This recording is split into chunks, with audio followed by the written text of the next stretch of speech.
Hello and welcome to my weekly video blog, and today on A Vogel Talks Menopause I'm going to be talking about 4 signs that may indicate you're not getting a good night's sleep in the menopause. If you like my tips and advice, then please subscribe and remember to hit the bell icon so you can be notified of all my new videos. Sleep is important for us any time, but especially during the menopause for all sorts of different reasons.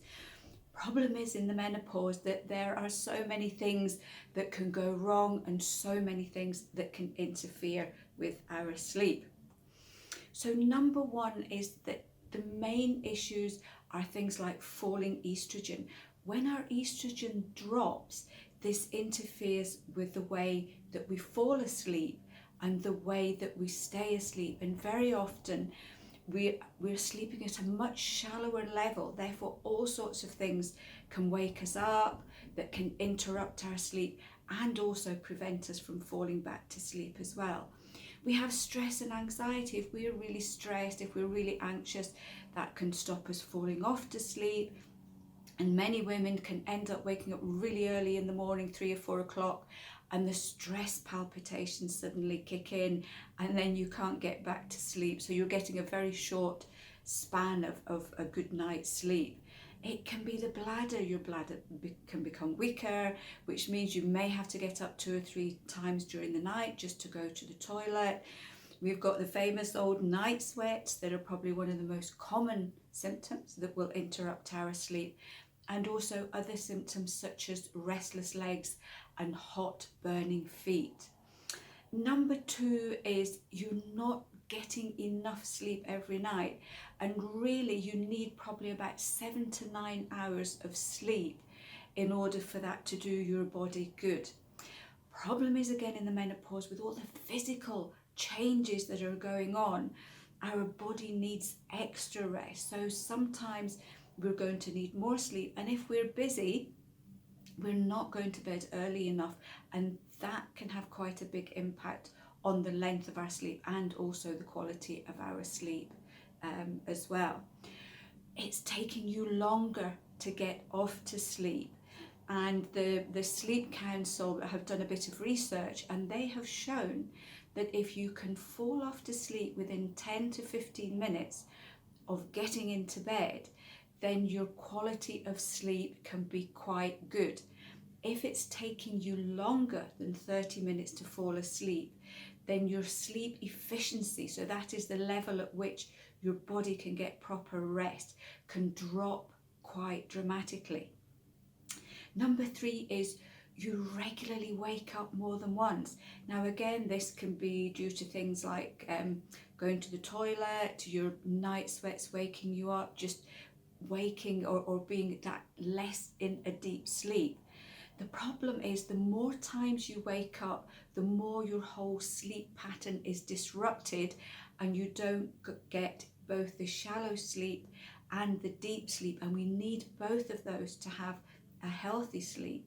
There's also the problem as well that if you do keep waking up and it takes you a long time to get back to sleep, again, you're getting very few hours really good rest. And number 4 is feeling tired even if you have had a long night's sleep. Now this is really common. It could be due to the fact that you are overly tired before you go to bed.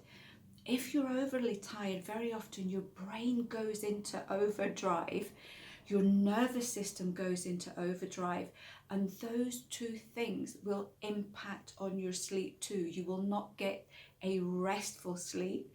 You may find too that if you're worrying about things, and a lot of women do tell me that they can get much more vivid dreams, much more action-packed dreams, even nightmares. So again, the way in which we feel before we go to bed can have a big impact on how good or how bad our sleep is at that particular time.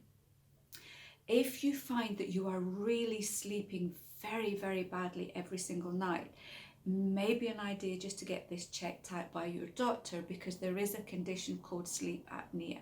So if you're worried at all, just double check with your doctor. So what can you do about all these things? Okay, address the symptoms that are interfering with your sleep. So if you're getting night sweats or flushes or heat surges in the middle of the night, then look at sage. Normally one tablet taken with your evening meal is known to help to decrease night sweats and night heat temperature.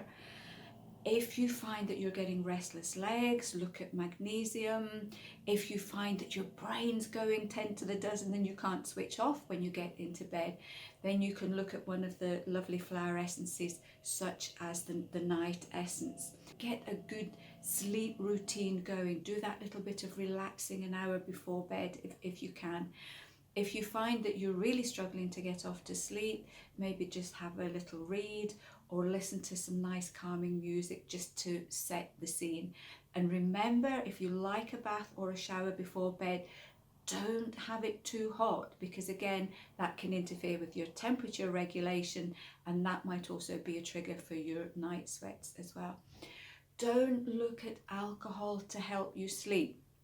Yes, it will help you get to sleep very often, but what happens is that it puts you in such a deep sleep and a short sleep that again you're not getting the benefit of a whole night's sleep. So try to avoid that. Remember, no caffeine in the evening, either tea or coffee, because that can rev up your nervous system as well. So look at all these things that you do in the evening, and maybe just doing a few tweaks may make a lot of difference to your sleep at night.